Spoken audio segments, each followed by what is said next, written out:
actually tries to reinvent, reimagine, repractice the humanities, basically humanities 2.0 and social sciences, qualitative social sciences. What does that mean concretely? 3 points: really expanding radically the historical reach of the humanities, studying millennia really of traditions around the world. So that means in deep space, in deep time. And the third point is opening the humanities to our historical moment, which both means we live in an age of STEM. You'll hear about that. That's why we have sciences on this forum. And the humanities are yet to really fully open to that, or it's actually a mutual courtship, I would say, that we need to conduct here. That's the first point about it. The second point is really putting also the humanities and social sciences into a closer service to our historical moments and the big challenges, which is a challenge for us who are very much used to rather siloed, not so public types of departments and institutional structures. I wanted to show you briefly our website here, and let me see, I'll share this. So this is where you can find us. If you haven't already, you can also sign up here for a mailing list. And here is, let me see, I have to pull this over. Here is our incarnation. This is, of course, you see a human eye, an iris, and each person's iris is absolutely unique, of animals probably too. And overlaid is actually a mandala of Huayan or Garland Sutra Buddhism, a type of Buddhism that emphasizes the interdependence of all beings and the world, which is a very fitting symbol. We are organized into 9 large topic pillars. These pillars are led by coordinators. And the pillars themselves actually put really big questions on the table, even some disciplines. And then under the pillars, these 9 pillars, you see all kinds of projects happening. We'll be talking about 2 such projects today. Our pillar today, the forum, is devoted to the topic here, the good life, religions, philosophies, and sciences. And in many ways, it has top position because Humanities 2.0 and that reimagination we are doing collectively is about human flourishing. It is about, we take as a precondition that an aim is a good life for as many people and as many beings and as many parts of the planet as possible. And just quickly taking you through the topics here, because one of the goals of our forum is to really hear what you are doing, what you're interested in, whether you might want to join, some of our projects. It is really not just kind of a lecture about a topic. It's much more a conversation where we would like to invite more people on, as we are starting with a lot of projects this year in particular. And you'll see here that the good life is related to a couple of other pillars that go here into, I'm actually going clockwise.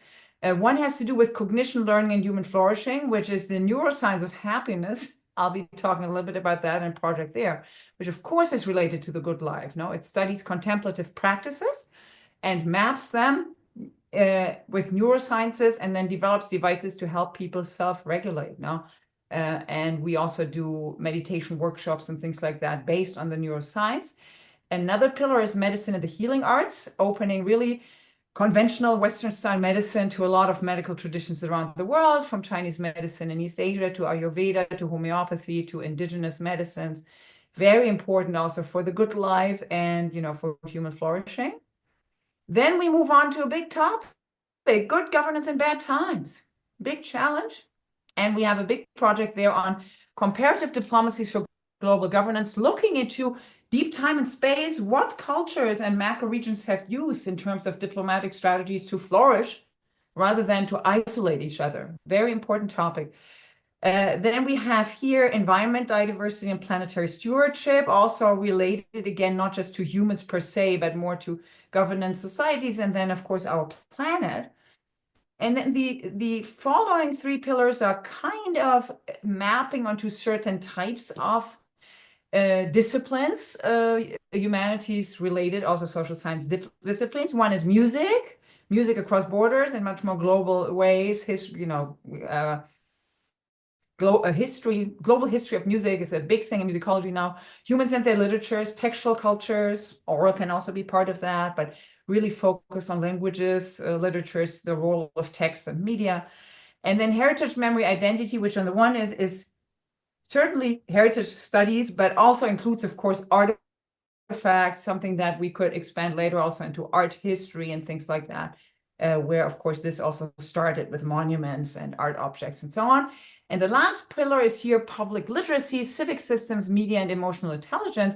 It's kind of a meta pillar where we think about the gap between a lot of the institutions, educational institutions as they exist now, and the kind of knowledge we need to really flourish that is not necessarily happening anymore in the flagship institutions, be that K-12 or higher education. So there we actually develop, things like AI tools for democracy. So other ways of education for democracy beyond K-12 and higher education, we really have to step up much more strongly. We also bring in our fantastic game lab at MIT for designing actually games. And we have two different things here. One game is more about emphasizing diplomacy, negotiating, talking, interacting, rather than killing, conquering, and possessing, which is the typical thing in gaming culture nowadays. So they are developing games for us really to change that, and also games for emotional intelligence, self-regulation, things like that. So that will be lots of fun. I very much invite you to more forums. And in particular, this is my last announcement here, to our kind of launch. I mean, we have been existing, of course, but this is happening, a big, big party for global humanities will be happening here on May 14th. You all are very much invited to attend this great party, Celebrate Global Humanities at MIT for a Better World. We'll have the amazing cellist and member of the Silk Road Ensemble. There's so many things to be said about him. Mike Block there, Kim Tae-ri, the Consul General of the Republic of Korea, will be talking about the art of like public and cultural diplomacy in an age of global imbalance, very important, and having a Korean voice on that. You will be able to practice Korean folk art. We have actually also a painting donation. We'll have speakers from our initiative. We'll have, of course, good food and cheer. And I really very much invite you to that if you can make that, and bring your students and bring your colleagues for that. If you happen to be in Seoul, April 24th, 25th, join me and Johan and a couple of others from the initiative in Seoul. We are launching the Asian hub of the MIT Global Humanities Initiative at Korea University, which will also be a wonderful event if you happen to be in that part of the world. But now, without further ado, I would like to come to this event, really, and first talk about what we would like to be doing with you through these 1.5 hours, and then introduce our wonderful speakers here. So first, we're going to have Professor Stepien actually present on the challenges and the charge of this pillar, the good life. Religions, philosophies, sciences, what does that mean? What is the real challenge, and why did we come up with that? Because they're big problems to solve, So for these purposes now, we'll be calling each other, of course, as we call by first name. But so Rafal will be talking about that. And then we'll be moving into kind of a little round table with brief pitches by all four of us around the topic, with a few thoughts about different traditions, how they think about the good life, and how that will influence the kind of work we are doing in the pillar. And that will conclude actually with the brief presentation on 2 projects related to this pillar, and also to the human flourishing pillar and neuroscience pillar, the kind of work we're doing, so that you can get a taste, not just of the topic, but also like, okay, what are these folks doing at the Global Humanities Initiative concretely? Where could you kind of join, or where are your interests? And after that, we will conclude our kind of the presentation part of the forum with moments of confessional and experiential remarks. This is particularly important to us because, of course, both religious studies, philosophy, all these academic fields are very disembodied and often value and actually enforce the distance to the study of the subject, and really forget that religion is an incredible force in the world for the good, for the bad, for all kinds of things. But in that sense, we need to really bring that into the discussion. And we want to emphasize that we already also as scholars have different hats on, and we are really blessed and honored to have here on our pillar coordination and on the forum today, first of all, Professor Shimrajit Singh. He will be speaking as a Sikh believer and as an academic and also a public thought leader. I'll introduce him in a moment, and you'll hear about his profile. And we'll have Dr. Andreas Ohlamacher, who will be speaking as a Christian, Lutheran pastor, as an academic, and also as a kind of international church administrator, which is so important too. We always forget a lot of diplomacy that's happening in the world has to do also with the church. It's not just, the political systems.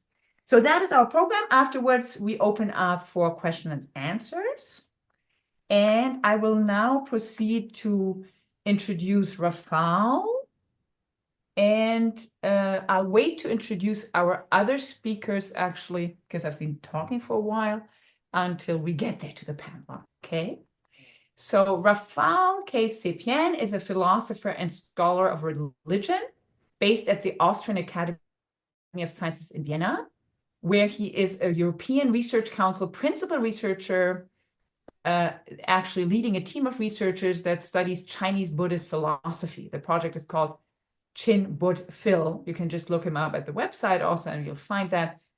He is the editor-in-chief at the Journal of Buddhist Philosophy. And Rafal is an incredible Renaissance man. He has degrees from Oxford, Cambridge, Columbia, and the University of Western Australia. Also studies at Harvard, Bologna, Damascus, Tehran, Esfahan, Peking, and Furgong universities.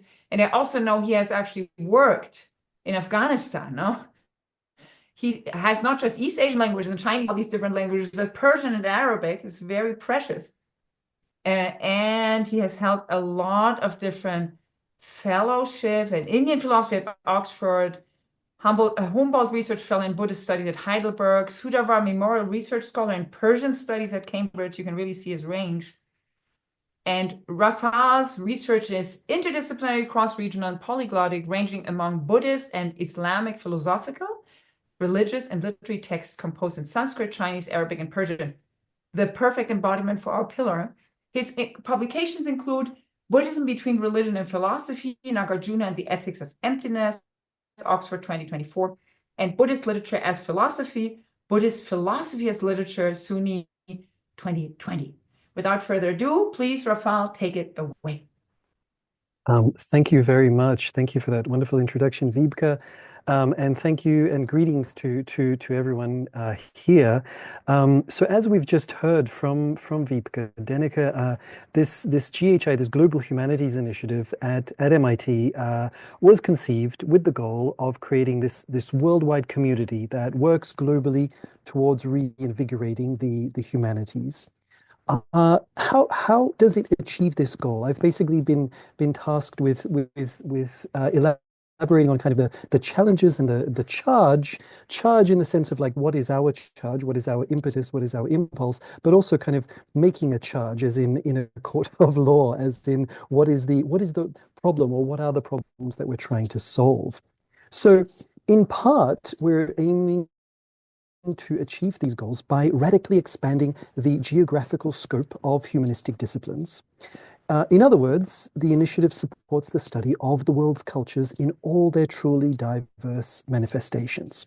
Now, you might think that sounds great, but do we really need this? I mean, isn't everyone already convinced that the humanities, and the humanities above all, include already diverse perspectives, diverse ways of studying literature, history, philosophy, religion, and so on? Imagine for a moment that you met someone who took it for granted that there was no history, no literature, no religion or music, art, or theater, let's say, beyond Europe or beyond the West, whatever that is. Imagine, for that matter, that you met a biologist, a physicist, or a mathematician who did not take into consideration a relevant piece of evidence or an experiment, a formula, simply because it originated, say, in Asia or Africa or indigenous America or Australia. Surely you would think they cannot be serious. I mean, here we are in 2025. Surely such wanton ignorance falls foul of university benchmarks, of research standards, even of basic ethical norms. Surely we left such exclusions behind long ago. Well, alas, being incorrigibly provocative as I am, I want to charge that our universities today continue to perpetuate such practices in part. Now, this takes some digging to unearth because I'm not talking so much about the image presented on the glossy exterior of departmental website photos advertising who we are, but rather the biases entrenched in the machinery of what we do. Now, not that faculty representation isn't sorely lacking, mind you. The figures are in, and university departments across the board remain unrepresentative of the increasingly diverse communities they supposedly serve. Within the humanities, philosophy in particular turns out to be woefully white and male in terms of faculty numbers, less diverse than most other departments in the university, as one study concluded. So make no mistake, the staff composition of philosophy departments and humanities departments more generally urgently needs to be diversified in order to offset generations of what I call insider hiring, right? Typically, white men who study white men hiring more white men to study the same white men. And I say that, of course, as a white man myself. But any attempt to eradicate entrenched systematic prejudice and, frankly, injustice within university programs must deal not only with who teaches, but also with who is taught. And it is in the makeup of their curricula, in the content actually taught and researched and deemed worthy of being taught and researched, that religion and especially philosophy departments turn out to be in a league of their own. So in the next couple of minutes, I want to focus on these because the challenges that we are facing present themselves most acutely in these fields. You would be hard pressed, after all, to find a department of history or literature or art in any university today in which no one, not a single member, taught or researched anything or anyone from anywhere outside of the Western world. And you would certainly not find anyone there who thought the non-Western world just didn't have history or literature or art. And yet, in philosophy especially, this doesn't just happen, it's the norm. So while the UK, for example, the United Kingdom National Union of Students webpage devoted to the Why is My Curriculum White movement mentions several disciplines in the arts and humanities that have work to do, it singles out philosophy and religion as being, and I quote, drowned by white, largely male thinkers and a Eurocentric perspective. Now, let me just give a couple of data points to substantiate what I'm talking about. In terms of the study of religion, firstly, the American Academy of Religion is by far the largest association of religion scholars in the world. Even many scholars of religion don't know that the AAR was in fact founded as the Conservative and Confessional National Association of Biblical Instructors, devoted to promote study of the Bible in higher education. But irrespective of its origins, the fact remains that even today, the non-Christian portion of the AAR, the annual meeting of it program, that is the portion concerned with the entirety of all religions, save Christianity, still averages only about 20% of the program. So let me put that another way. At the world's largest gathering of those interested in the study of religion, there are, to this day, 4 times as many papers devoted to Christianity than to all other religions combined. Another study found that Christocentrism is so omnipresent in the field that publication data demonstrates, I think shockingly, that to this day, more scholarly attention is devoted to Christianity than to all other religious forms and traditions combined. Now, what about philosophy then? I'm a specialist of Indian and Chinese Buddhist philosophy, and I recently conducted a study which demonstrated that of the 53 countries covered by the World Health Organization's Office for Europe, 43 of them, that's over 80%, have not a single specialist of Buddhist philosophy. Oops, I've gone very bright. I just realized. Have not a single specialist of any of Buddhist philosophy of any period, place, or school present in any philosophy department. The entire European Union, that's 27 countries, contains a total of just 13 experts of Buddhist philosophy working in philosophy. In fact, Buddhist philosophers in philosophy departments across all of Europe account for just 0.15% of the total. And if you thought things must be better in North America, you'd be right, but not by much. Specialists of Buddhist philosophy account for just 0.35% of academic philosophers in North America. Another study found, this is not mine now, but another study found that for every one specialist of any Chinese philosophical tradition, of any school, Buddhist, Taoist, Confucian, you name it, of any period over some 25 centuries of recognizably philosophical speculation, any field, logic, epistemology, metaphysics, etc. For every one of those employed in a philosophy department in the US or Canada, there are 33 specialists of Kant, right? Not German philosophy, not early modern philosophy, just Immanuel Kant, right? Now I could go on, but I hope that what I have said convinces you of the real need for an initiative such as this, such as the GHI. The humanities, after all, provides direct access to the vast span of human accomplishments, to human values, to the very ways in which we make meaning in our lives. The humanities enable us to attain critical understanding of our society and of the broader world. They give us the tools with which we can make global changes on a planet facing, of course, overwhelming challenges. To stand any chance of succeeding in this endeavor, I propose that we all, philosophers and scholars, humanists, scientists, religious practitioners, believers of all kinds, all of us, can truly benefit from engaging with a broad array of views.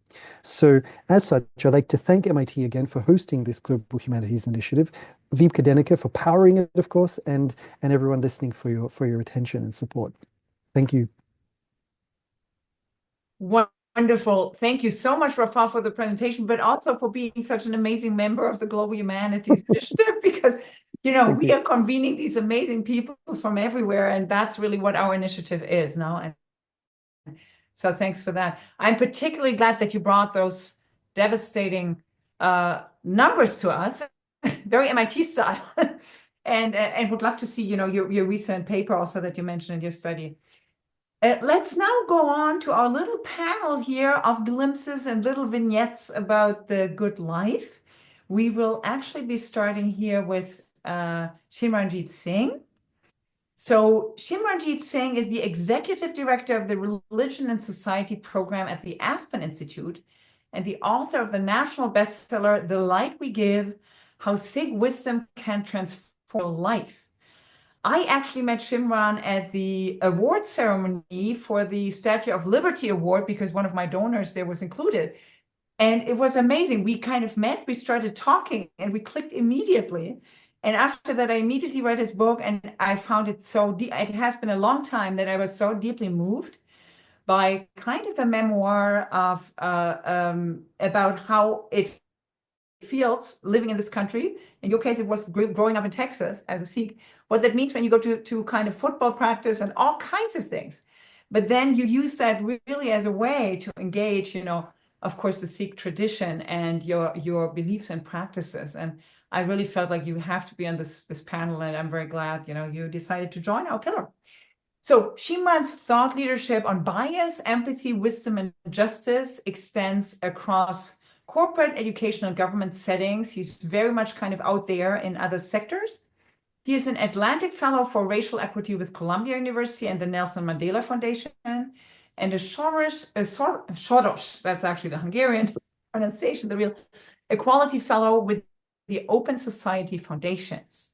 In 2020, Time magazine recognized Shimran as one of 60 people fighting for a more equal America. Could not be more important. Now also in 25. Shimran earned graduate degrees from Harvard University and Columbia University, and he writes regularly for major outlets, including Harvard Business Review, Time Magazine, and Religion News Service. Shimran also authored the award-winning children's book, Fauja Singh, is that the right pronunciation, Fauja? Fauja Singh Keeps Going, the true story of the oldest person to ever run a marathon. I have to get that book. I haven't seen it yet, but amazing. Born and raised in San Antonio, Texas, Shimran now lives in New York City with his wife and two daughters, where he enjoys running, riding, and chasing his kids and the good life, I guess. So please, Shimran, take it away. Thank you so much. Hi, everyone. Greetings, and so grateful to be here. The framing of this conversation um, was so compelling and meaningful to me. And you might think, as someone who's on the panel, I might have had a little bit of an inside view as to what people would say ahead of me, and I had an idea, but those the numbers you just cited, Rafal, they're striking, and they're not surprising, especially as someone who comes from a community and studies a community particularly that's on the margins, and it makes me all the more grateful in our ordering today to recognize that I come from one of those traditions that people do not know and is usually left out of conversations like this one, and to begin there within the Sikh tradition is it feels particularly meaningful after your framing remarks. So thank you for that. Vivka, in terms of your note, yeah, it's true that I grew up in Texas. It's true that I've somehow survived and then made it out. And so much of my upbringing, racism was a part of the daily experience, and especially after the terrorist attacks of 9/11, so many of my friends would ask me, why do you choose to live this way? Why is it that you think continuing to wear a turban is a worthwhile endeavor? And they meant it very lovingly, caringly, because they cared about me and recognized the dangers that come with looking this way in the U.S. in the modern U.S. And it struck me that as I talked to more and more people, continually the kind of understanding they had about what it meant to be in my skin and to be in my shoes was something along the lines of, why is it worth it? And one of the ways that the question would emerge is, excuse me, they would say, well, your religious identity creates so many problems in your life. Why don't you just let it go and keep the ideas? You could be internally, you could be a Sikh and have the same expectations, ideologies, values, all of that can be interior. And the exterior, you could let go and you could have the best of both worlds. And so that's really provoked quite a bit for me in terms of thinking about, well, what is this exterior practice about? Why do Sikhs live this way? And particularly, why do they choose to look this way? And so that exploration has taken me, it took me on a journey into academic writing and thinking and humanities in particular, trying to see, well, what are some of the components here? And I want to share a few of those with you here briefly in terms of what it is that I've come to understand and appreciate about the Sikh tradition. The place I'd begin is to say clearly, you see me before you as somebody who identifies as a practitioner as a scholar of the tradition, and as someone who continues to wear turban. And so clearly I've continued to make the choice, and to hold on to the understanding that there is something worthwhile here. And to me, the worthwhile aspect is the holistic perspective, that the tradition offers, both in terms of the wisdom, and the practice, and the two go hand in hand, and to sort of undercut some of the Christocentric ideals that we have been sort of alluding to in the framing of this conversation, particularly the idea that religion can be and is best when it's privatized, when it's turned to the interior, and that it remains as belief or doctrine as opposed to the praxis. Um, the tradition, the Sikh tradition, was founded about 550 years ago in a region of South Asia, that was incredibly diverse, linguistically diverse, um, ethnically diverse. It the region of Punjab is sort of a confluence. It's an entry point into South Asia, and so you have all kinds of intermingling, kind of do today. And the founder, Guru Nanak, looked around, and he had these observations that people were unhappy.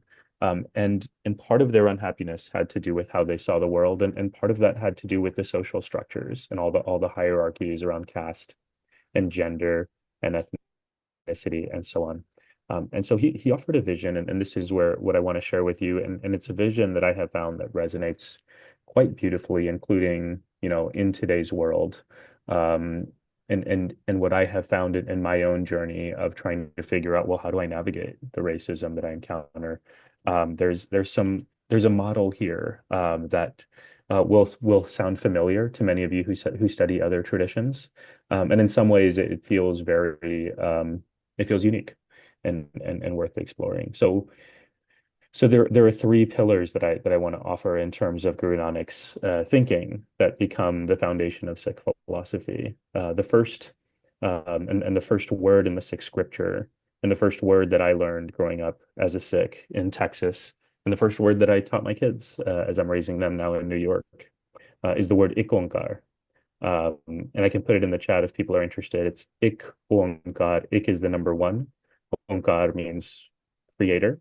And the idea here, and this is the foundation of Sikh philosophy, is that there's an interconnectedness, or as Vibke mentioned in the Buddhist tradition, you might describe as interdependence. Everything is interconnected, everyone is interconnected. And there are many corollaries that you can draw from this that become central to Sikh understandings of the world, including, for example, non-discrimination. There's a passage in Sikh scripture that I hold very dearly, that refers to this. It's by a saint named Kabir, who predated the Sikh tradition, so was not Sikh himself, but his writings are included in the scripture, and he says, "Aval Allah noor paya kudrat ke sab bande, ek noor te sab jag upja, kaun pale ko mande." So he says, first Allah created the light, the noor, and all the people of the world. And if all the people come from the same light, then how can we say anyone is good or bad? So this becomes a really important part of Sikh understandings of the world. It's theologically grounded in this idea of oneness, and it comes out in a very social and political way of anti-casteism, standing up against gender inequities, and so on. The next pillar, and you can sort of follow this thread pretty easily, I think, is that if you can take the intellectual idea of interconnectedness, and learn to feel it in your life, meaning you learn to feel connected to the world and the people around you, then that experience is love. And love would be the second pillar in the Sikh tradition. And I think one of the ways that I understand this is on a very interpersonal level. When you feel connected to people, as I do, with my kids or with my parents, they don't need to be with me physically for me to feel connected with them. It is a constant practice of remembrance where you never let them go. You always carry them with you, and that interaction, that sense of love, in the Sikh tradition is both um, it's the goal of human life is to develop and cultivate a sense of love that stays with us at all times. And it's also the practice. So how do you get to love? And the answer is, well, you live with love every single day. And there's a line from the fifth Guru, Guru Arjan Sahib, in the Sikh scripture, that speaks to this really powerfully. He says, "Raj na chao, mukat na chao, manpreet charan kamlare." He says, I don't care about Raj. I don't care about power. Mukt na chao. I don't care about salvation. All I want is to be in love. And so this becomes the objective of Sikh life. So very central in Sikh philosophy. And the third and final piece, within these three pillars at least, is what happens when you love.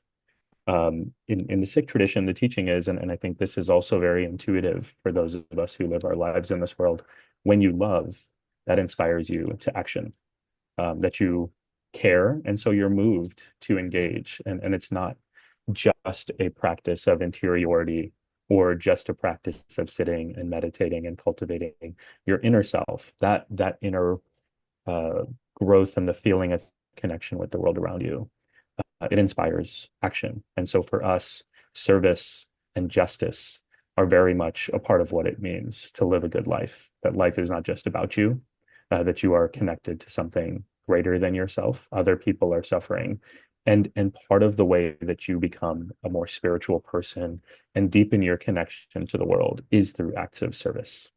We call it seva, S-E-V-A. And the best articulation of this that I've come across in the Western context, at least, is from Cornel West, who says, justice is what love looks like in public.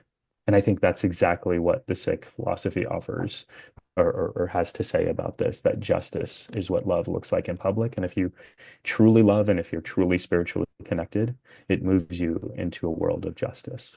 And so here's where I come back to where I began around the interconnectedness between the praxis and the inner cultivation that living within this world means caring about it. And as you care about it, that also furthers your own inner cultivation. So I'll pause here and pass the baton on for the conversation, but I'm just very grateful for the opportunity to talk a little bit about this tradition that I practice and love and study, and share some of what it looks like from its philosophy on how to live a good life. So thank you. Thank you so much, Shimran.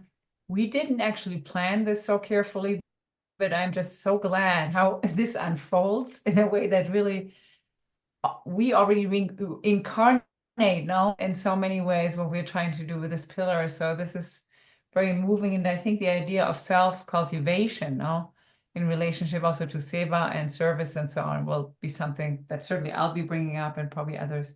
Let's move on. Thank you so much, Shimon, again. Let's move on to Rafal now. And you might notice we're talking about Christocentrism. We are moving from the east to the west across Eurasia here, and this is purposeful, and Andreas is totally fine with it. And it's very important, we integrate all of that. That's the whole point, yeah. Thank you. I've adopted something of a less personal account, though I'd be happy to also kind of open up about my own experiences throughout and racism throughout various cultures. But my perspective has been to kind of try to chart very briefly what is a good life for a Buddhist. And in a basic sense, a good life is for a Buddhist is one in which we do not suffer. That sounds very easy, right?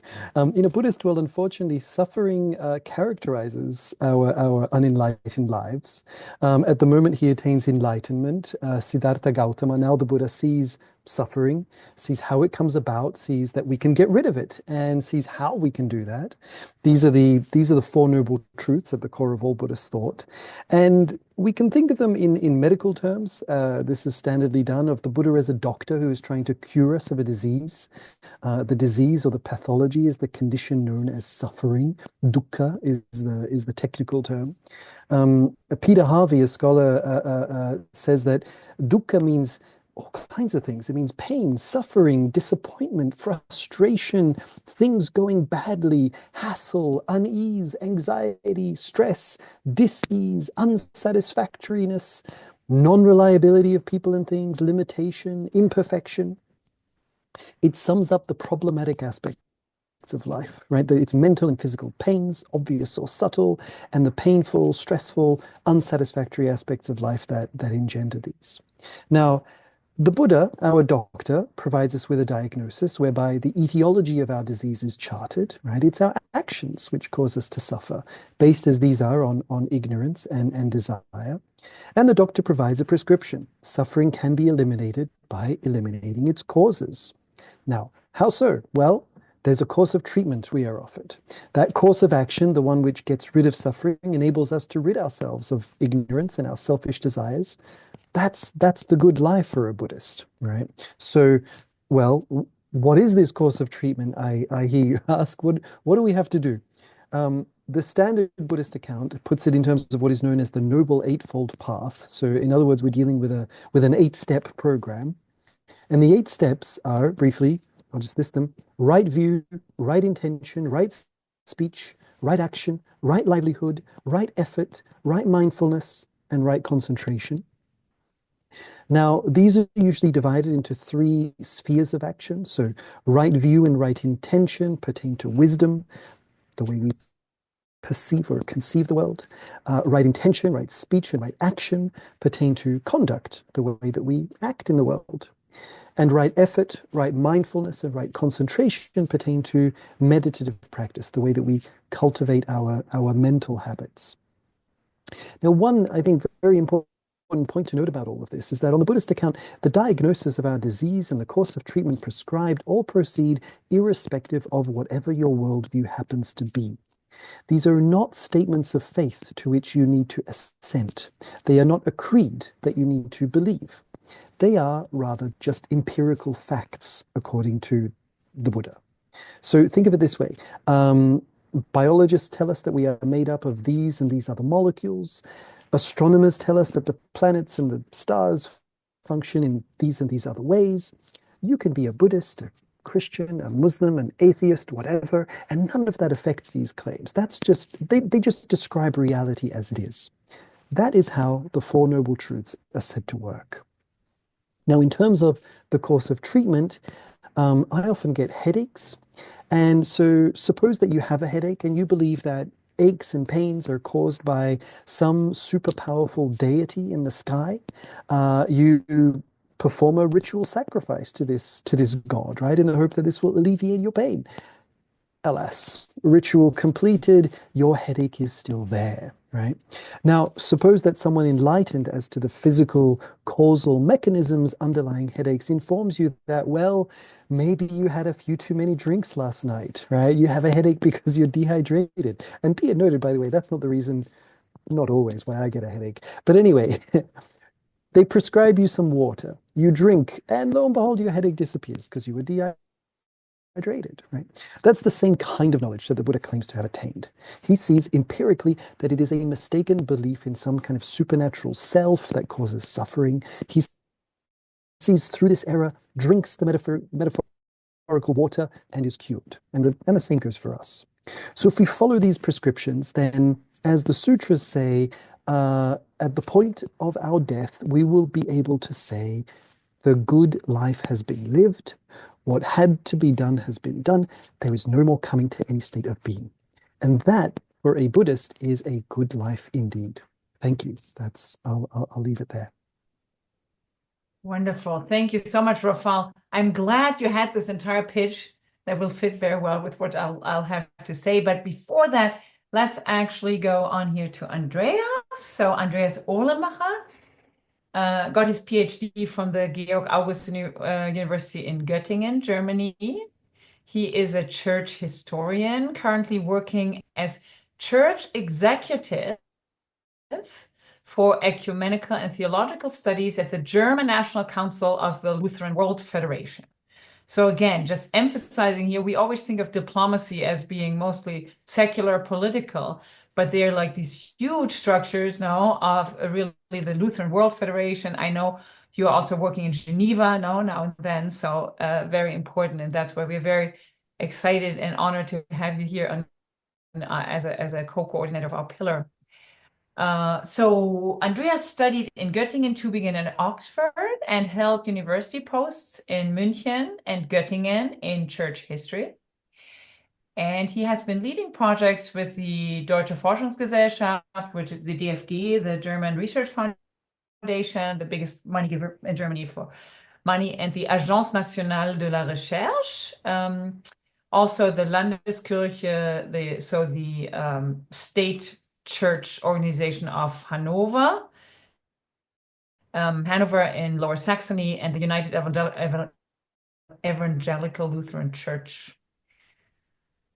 He has many publications, and he has also been teaching and organizing conferences in church history, intellectual didactics, very important, religious teaching materials, relating here again to Raphael, emphasizing like how do we teach, no? And philosophy, very important.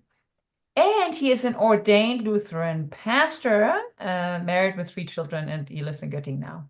So Andreas, please take it away. Thanks very much, and thanks for the introduction and the honor that I can, well, utter a few words from the Christian side now.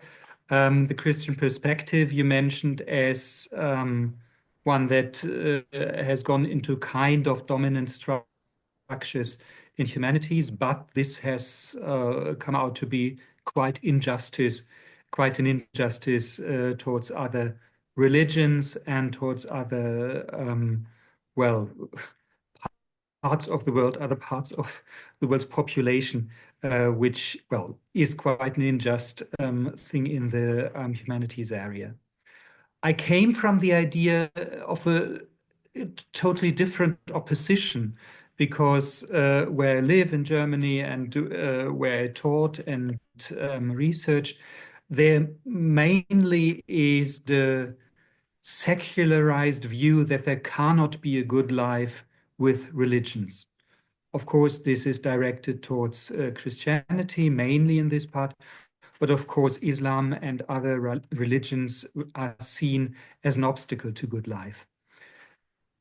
When I've listened to the presentation so far, I just love to mention that it is not only an effect of bad history or colonial structures, etc., but it is also kind of an offer of Christianity.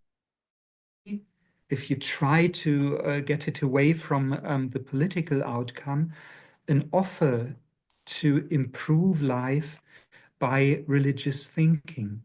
Christianity in itself is closely connected to sciences.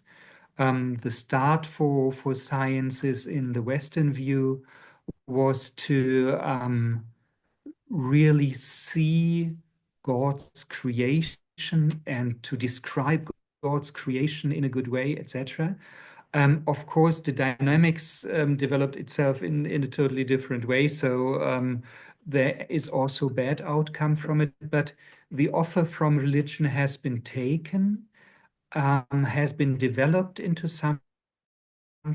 And now with the Global Humanities Initiative, we are at a point to change the view and to use, of course, other sources to, well, I just put it that way, improve life. To see religion as a potential source for good life and for life improvement is something some people would say this is not possible. Others would say, of course, this is our everyday life. I work for an organization, the Lutheran World Foundation, which is to 95% an NGO and just to 5% dealing with church life and theology, etc. Of course, I am in this 5% because I'm a theologian myself, but the possibility to work on life's improvement by 95% of an organization with religious background is given and, well, can be developed. That's kind of a practical thing. And just one word to diplomacy, of course, Lutheran World Foundation is present in just about 100 countries, but the Roman Catholic Church would be the much greater diplomatic player, or Orthodox churches are. I just prepared something to look at the kind of potential from a Christian view, religious conception of the good life, the Christian variant. I would love to pick up 3 words from the presentations before. One is love, one is suffering, and one is, well, kind of sciences. I think religious, and mine now is the Christian view and a Lutheran, that means a Protestant view inside it, is to start with the inside and with the individual. You have the cross as a sign of suffering. You have the traditions, for example, the Bible or Christian writings as a source, how one person can get into the religious realm. The idea is not that you can work for it and you do it and you make it, but you are kind of called into it by a metaphysical power. And it is also not a state you have reached and you have it for all, but it is something you kind of work on for your whole life. You have ups and downs, you have times when you are convinced, and of course you have times when you struggle or you think everything is void. But the individual and individual faith with the Christian perspective is at the beginning of it, and then comes as the second step to hand on the love you experienced from God to other people. I just got some symbols for it. The peace dove is one thing. I think many Christians are engaged in peace work because of their religious background. I know the dove is not very peaceful in itself. That's biology may tell us about that. But engagement for peace is something that can come from religion. The Red Cross stands for the cross as the suffering of the founder of the Christian religion, but it is a symbol of an unexpected power turned into efficiency in the world when this love is handed on. And Red Cross, like the Red Half Moon and other organizations, stand for helping people. But the second step after faith is to help people, get engaged into helping others to good life. And the third symbol is just from the German recent history.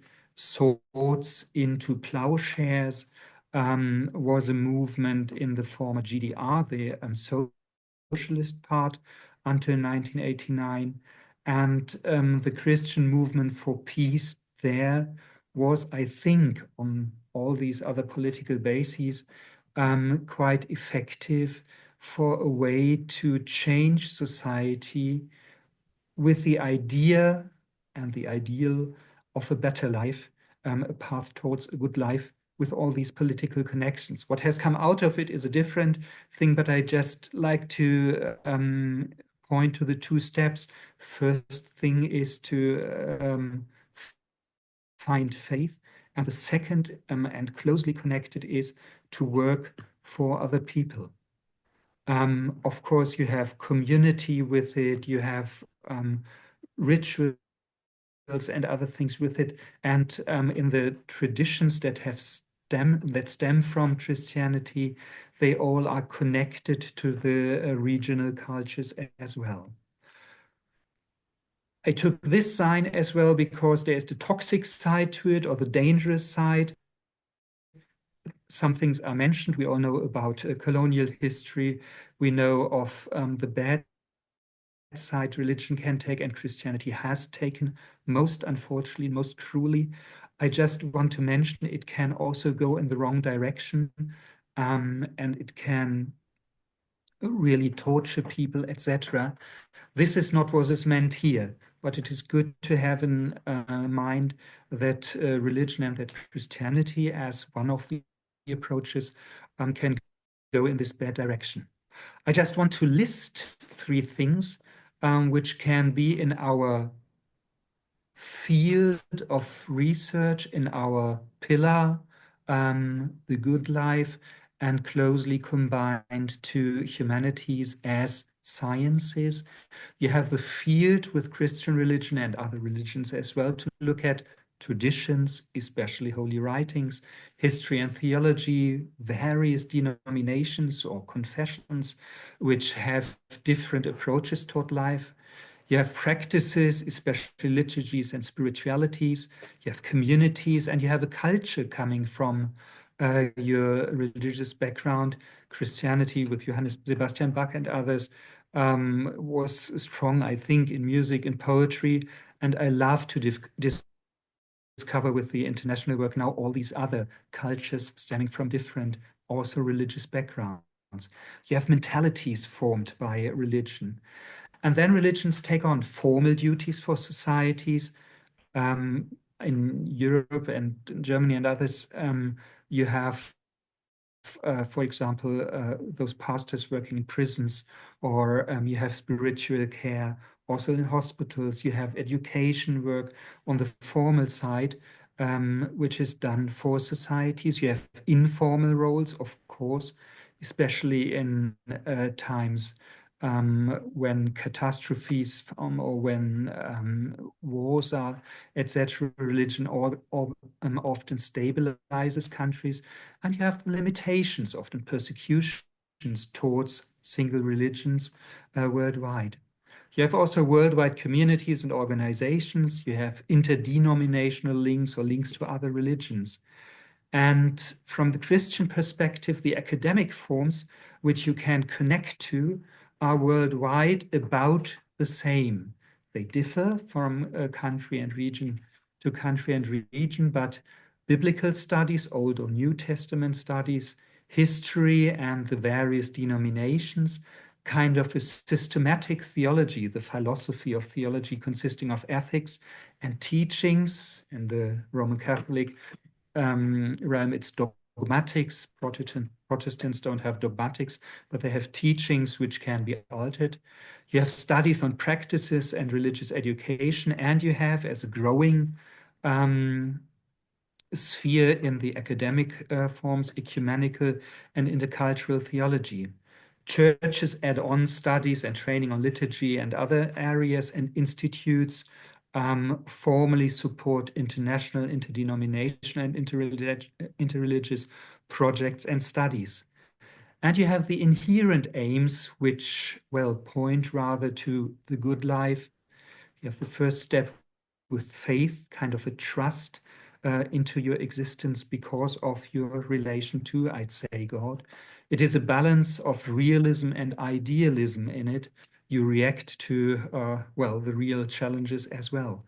And you have the second closely connected step, we call it neighborly love, which is meant to hand on the love you have received to other people in whatever form it is good. It is not limited to your own denomination or religion, but it is, well, something which connects you to every and every woman, often every creature. You have communities formed, and you have the idea of care for, I take the term, the creation, which is not meant to be overactive or think too much of yourself, but you see the environment around as the creation of God, and from that you have kind of a responsibility towards it. Three large world communities agreed on the Greek terms theologia, diaconia, martyria, and liturgia, which is the philosophy behind it, the theology, the diaconic work, the personal witnessing, and the religious forms you have. And varying according to regions and countries is the advocacy work. I told about the Lutheran World Federation as well. The work for social and environmental aims, to work for justice, which is also love attributed to various situations in the same way, no, probably not the same way, but I think the same idea behind, as we heard.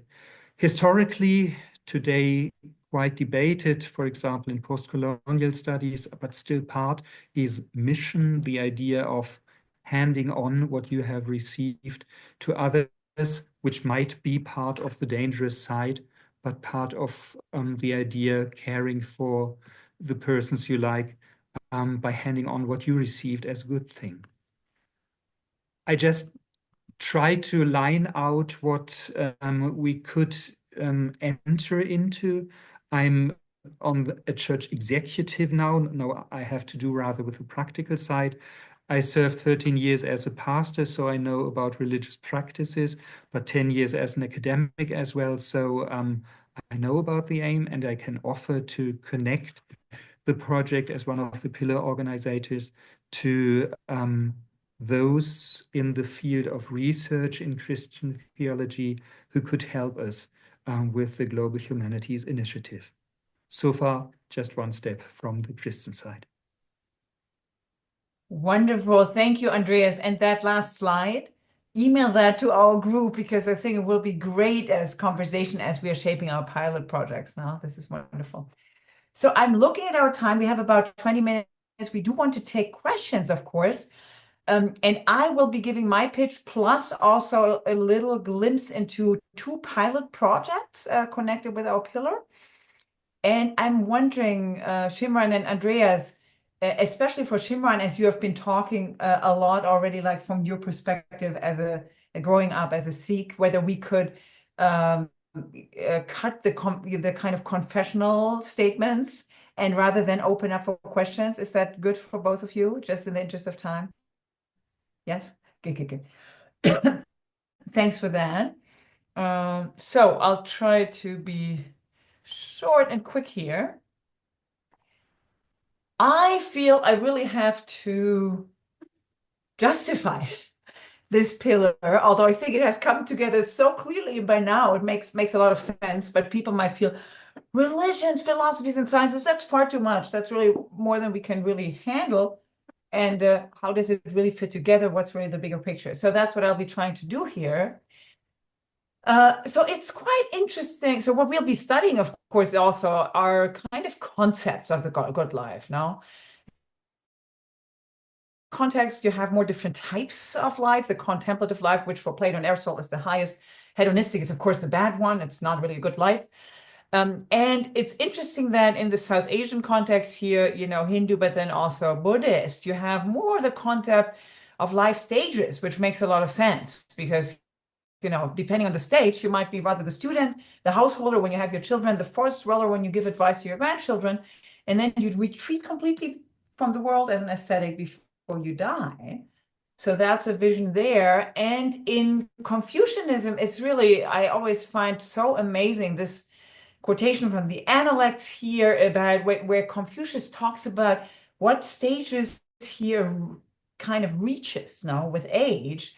And note here, and that's so important because if you think about Confucianism as mostly a ritualistic kind of etiquette-focused, very hierarchical type of, worldview or political philosophy, I think you're very mistaken.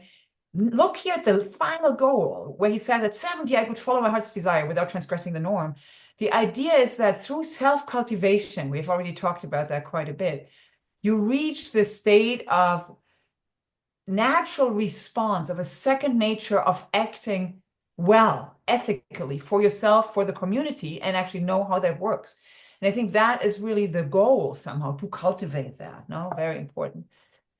Now, how do religions, philosophy, and sciences belong together? Andreas already mentioned very importantly that the sciences come out, in many ways, out of both philosophies, I would say, in the pagan sense, but then also of religion to some degree. And here's just a very, very rough, very primitive model. In a lot of cultures, I think you see their religious beliefs or concepts, for example, about heaven, now about elements. You see here examples of Thales, supposedly the first philosopher in Aristotle, which was probably wrong. He was much more kind of religious than philosophical, but that's in the metaphysics. Or in the case of Confucius, heaven, they're like prior to Aristotle and Confucius, there were these religious beliefs around these concepts. and oh no, these phenomena, and there were then actually these people, Aristotle and Confucius, or in the Analects, they basically conceptualized that into philosophical concepts. No, like heaven all of a sudden is the heavenly mandate of a dynasty, whether it should rule or not, and it's virtuous enough, or of an individual and of a life. And in that sense, the great contribution was then to conceptualize it and turn it into like a program, no?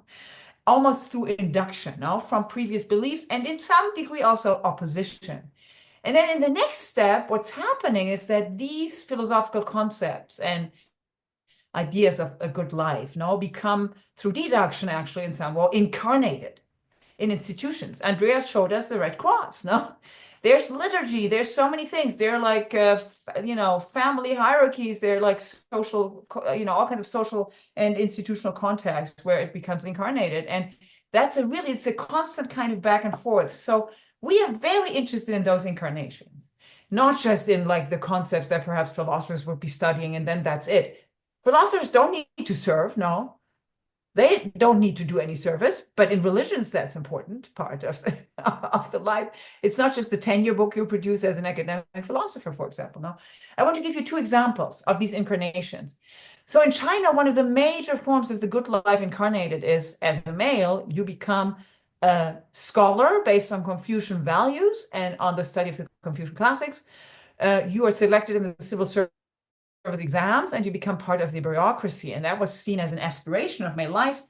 And while women couldn't take the exams, there were also, especially starting from the 11th century on, more women who were also lady scholars in a certain way. So here's an interesting example of how the good life as incarnated can turn really bad, and we want to study that too. What happens if you have a great concept that has taken on certain forms of the good life, but it's going really wrong? So look here at Li Qingzhao, an amazing poet. She actually built up she was a humanist in the Northern Anthology of World Literature in the 5th edition. I put her in a cluster on humanism with Western and Islamic texts and Chinese texts. And they collected a lot of ancient texts and artifacts. That's why it's called, they have basically a list of records of metal and stones, calligraphies, bronzes, and things like that. And she wrote an afterword in that. So the first quotation here shows the enjoyment of the good life. No, so each time her husband actually used his stipend when he was a student, he would go to the market to get some fruits, and then they would hang out together and actually read together, enjoy, all these rubbings of inscriptions, and munch away their fruits. No, that is really the age of Gultian, which means the age of peace and of just the utopia of ages immemorial. No, then came the fateful year 1127. The Jurchens came from the north, and actually the Song dynasty, Northern Song dynasty, as it came to be called, fell. The capital fell. Li Qingzhao had to flee with her husband. What happens to the husband? He's summoned by the emperor in distress, has to leave because he's, of course, in the bureaucracy. That's the incarnation of the good life, so to speak. And she shouts to him like, what should I do? You're leaving me alone here with all these like inscriptions and all these like big caskets of, great like antiquarian objects. What should I do? And so the husband shouts to her like, follow the crowd. If you can't do otherwise, abandon the household goods first, then the clothes, then the books and scrolls, then the old bronzes, but carry the sacrificial vessels for the ancestral temple of our family yourself. Live or die with them. Don't give them up. And off he goes, and he dies soon. And she is so angry at him. So here you see the good life, the obsession. And she says in the end, what's the moral? I want to record this to say, do not get attached to all your objects. No, a warning for scholars and collectors. That was the good life going awry in many ways. And she really was very disappointed at him and felt like, what? These ancestral bronzes and all these books are more important than my good life? No. So it's very interesting to see here also incarnations of the good life in a social system and a political system that, with starting from the academy to him being an official, that then kind of turns out wrong somehow. And we definitely want to look at that. Now, quickly going on. Second, let me see. That's the second example that's already connected actually to a project we're doing. So one of the interesting things is that humans are obsessed with immortality. I would love to tell you all about it. And all these attempts at Taoism, like so much across human history is about that. I don't know whether you saw the recent cover here of The Economist, The Rise of the Superhuman, where actually the title says, the idea of upgrading humans holds plenty of promise. Realizing it will mean driving out the cranks. Let's get more technology, more gene editing, more whatever now to really kind of upgrade humanity. And here's an alternative vision to that comes out of our pillar and the work we'll be doing.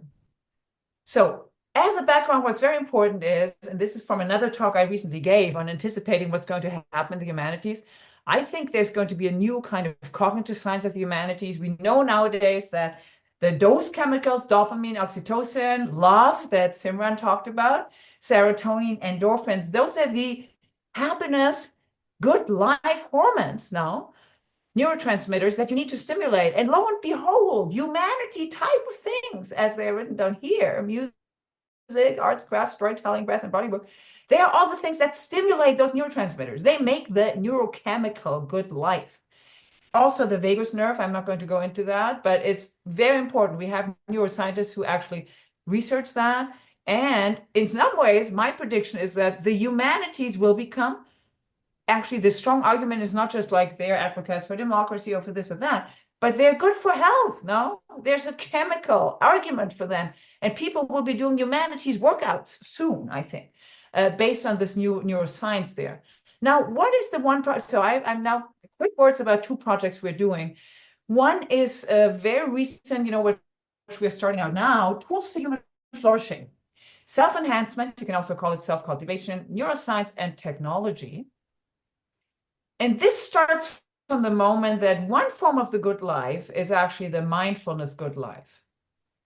Every moment, if you're in that moment, whatever it is, if you can be in that moment and see the meaningfulness in it, it's a good life, even if it's a bad moment. No? It's a very powerful vision in mindfulness for a good life. But what we're going to do is exactly study in deep time and space forms of self-cultivation, tools that were developed basically for self-regulation for human flourishing, as you see here, these practices, and then actually through these 4 labs, where we first have the humanists, that people do philosophy, religion, medical history, history of medicine, literature, and so on, study that, then actually see where these communities today, and study with neuroscience and brain imaging and other, computational neuroscience, people who are engaged in those practices. And then derive from that actually tools, particular meditation kind of workshops that are geared towards producing the neurochemical good life also, and also kind of forms of self-cultivation that have to do with self-regulation that are very philosophical or more religious, no? And then based on that, we'll also be creating AI tools for collective awareness and deep communication, very much needed. And we'll have, again, our wonderful game lab games also, no? Video games, board games. First, we want to develop around that for human self-enhancement, thinking that it's not just the gene editing, but much more so as we face a world where about 60% of 18 to 50-year-olds have high stress, often anxiety, depression, and human agency is really threatened through that, agency to do something about all the big crises. We have to solve that. We have to push for chemical, religious, intellectual, philosophical forms of self-cultivation, self-enhancement, no, to really deal with all these challenges. So that is one project. And then I'll be very quick here, the second one, which is about, just very briefly, picking up from Rafal, we think a first step that's really important is to find other ways to globalize philosophy. For decades, people studying Buddhist philosophy, Chinese, Indian, whatever, have tried to do it. It hasn't really worked, we have to say. And there's all kinds of things to say about like the diagnostic. But what is so important is to think about the fact that a lot of the globalizing has been on the level of what's the concept of virtue, what's, Confucius and Aristotle, what's this and that concept. But that's really not enough. We need a kind of a meta philosophy. We need to ask, where have philosophers arisen? Who were these people? In China, there were scholar officials in the bureaucracy often, no, who were kind of neo-Confucian philosophers, for example. What were they motivated to put forward what they said? No, so more kind of sociology of these people who are creating that. What canons, what kind of texts, what kind of rituals have they created? So unless we actually show philosophy as something that's embodied in humans and their actions, and not abstractly about notions of virtue or metaphysics or whatever, we are not going to make progress in globalizing. So that's one of the projects to do that. And the second part of that is here again, I want to make the strong argument for a pillar.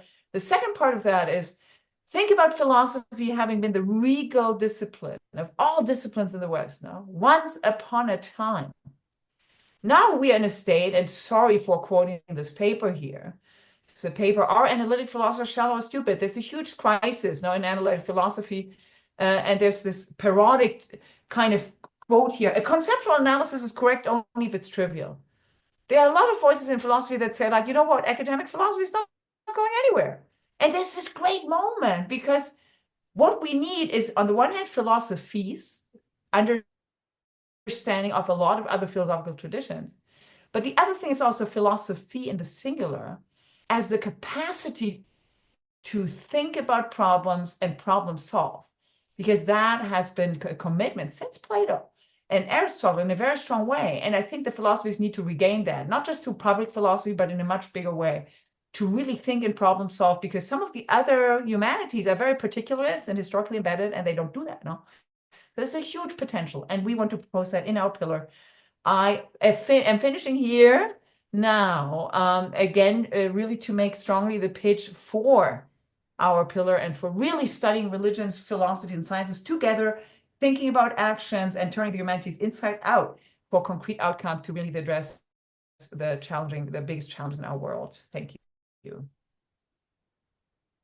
Let's now open up for questions. And I know we run a little late, but we also had a lot on the table. We might actually go over perhaps by 5 to 10 minutes, if that's okay for the panelists. Would that be okay? Yes. And for whoever wants to stay here. So we're opening it up for questions, comments, expressions of interest.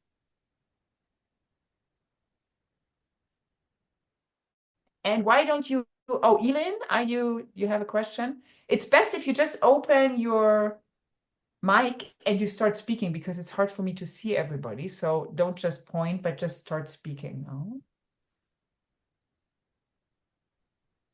Yeah, sorry, I was just listening. I don't have a specific question yet. Yes, please go ahead. Oh, you don't have, you say. Yeah, right. Sorry. Good. Any questions, comments?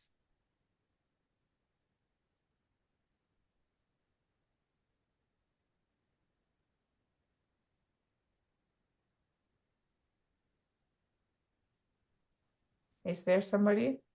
I don't see. Vipke, hello, Zsuzsa Varhi here from Boston University. We met some time back. I put it in the Q&A, but I'm not sure that you guys can see that. So I teach a class at Boston University called What is a Good Life?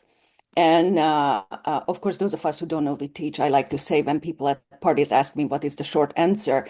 But I sort of am wondering about this project and trying to reach the next generation, the young adults who are clearly struggling with coming of age right now.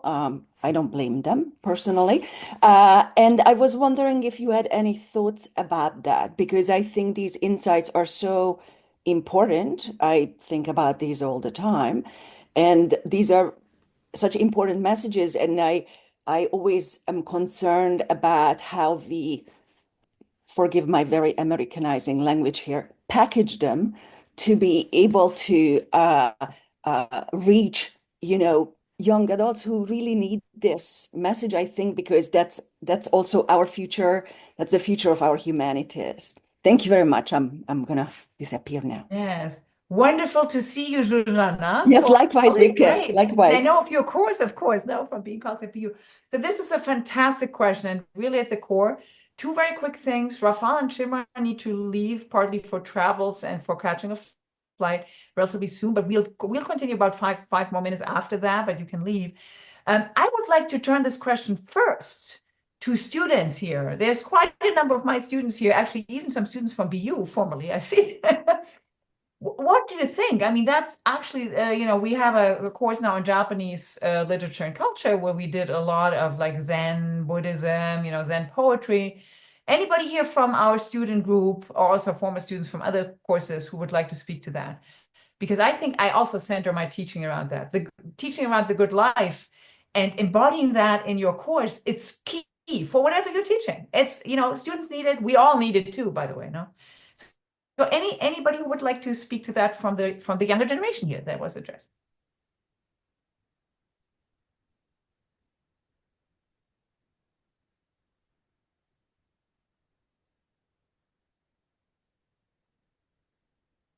George, yeah. I can say a bit about that. I think it is a very good model to sort of base teaching around living a good life. I think in particular in the humanities, because it's so rare to find someone speaking about that, say in STEM or in other disciplines. Um, it's it's difficult in a way to ask for unprompted guidance, I guess. And so if a course is built around um, the good life, I think you won't have to. You'll sort of glean that from it without necessarily having to put yourself out there and ask. Thank you, George. And yes, I mean, one of the interesting things is precisely none of my courses are called, the good life, but I just do it. My students here, you all know, I talk about those chemicals, about self-regulation, about, when we read Zen poetry, we just had a little experiential kind of hangout even, where we did lotus soap practice, reading those poetry, listening to some chanting and things like that. But it's a great question. And I will open it up to the panelists now too. What do you think? So it was good to hear a peer advice here from students. Maybe I'll just very briefly just say something. I know that so I have a 10-year-old son, and he has attended a lecture I gave on some of this material, and dragged his mother out after 10 minutes, saying that Daddy was terribly boring, and I'll never do that again. And so I think one of the things that perhaps we could do, having experience as a parent of a child who is going through school, is in fact kind of attending to the school environment. I mean, if with everyone that I speak, almost without exception, they say school was horrible and I didn't learn a thing, and it taught me nothing useful. Maybe I'm generalizing a little bit, but certainly seeing that happen again to my son and his cohort leads me to think that perhaps maybe including ourselves somehow into the conversations going on at community schools around us, wherever we live in the world, might be a way forward to kind of try to catch people a lot earlier than at the university level, let alone at the at the postdoctoral kind of level. So just opening up horizons of possibility in kids' minds, really. That's all. Just as a kind of response to what is a wonderful question. Thank you. And really connecting religions, philosophy, sciences, and showing like this is our moment. Now this is related to our lives. And then, of course, we have our high-flying pitches about the good life, which might be unconnected now. So we need to create those connectors. Andreas, go ahead. Thank you for that wonderful question. My two sons are 11 years old, my daughter 14, so they are at the same stage in schools. What we try to teach them, to show them, is that good life is not only materialistic. And I think this is the question about the good life, where religions and philosophies, etc., can help to get away from a too much materialistic, way or ideal, or things that are brought to us by advertisements. I think what the approach here can teach is for young people do find your own identity, whichever aspects are necessary for it. You will have the things you like and you dislike. You will have your own religious or secular or other orientation, etc. Find your identity, and you are helped by your academic endeavor. And the other thing that we can add as a community is there's not just one idea about identity, there are so many.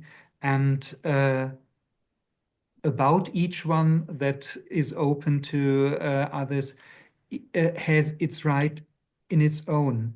I mean, one's own identity and the identities of others can go together, though they are very different. And I think to get away from uniformism or too much of it and find a good life in very different ways could be one answer to kind of outreach to those, again, kind of seeking. I take religious terms now, but I think it is the same kind of movement in the development of a person. Just an idea.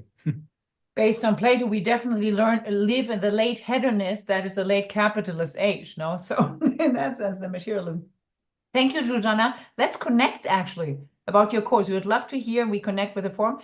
Let's take a couple of more questions and very brief answers, and then we'll call it a forum at 11:40, okay? Couple of more answers. Sorry, questions. I foreclosed the questions. Mhm.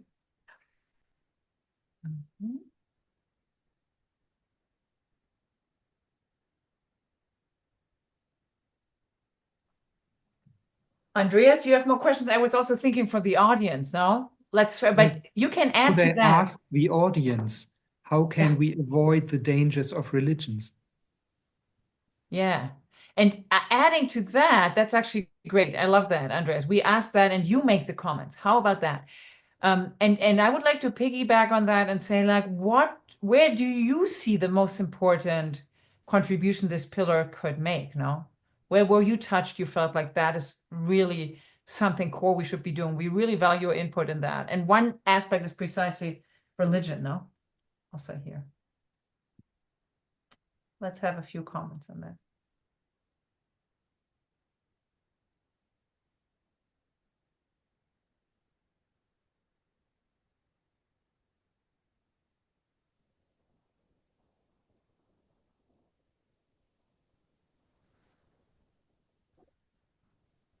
You can make very impressionistic remarks, like, that was the part of the talk, that kind of touched me, that I found important. You don't need to formulate already into like a big task for our pillar, but more like, what touched you, what you felt like that resonates with you, that's important. It's again a diagnostic, Jujana, for your question, no? Like,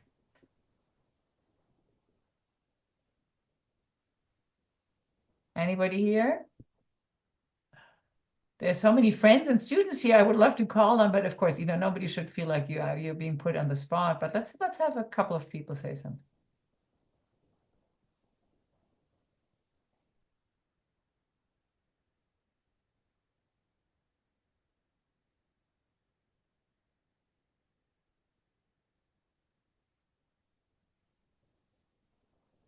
Silence is also an answer.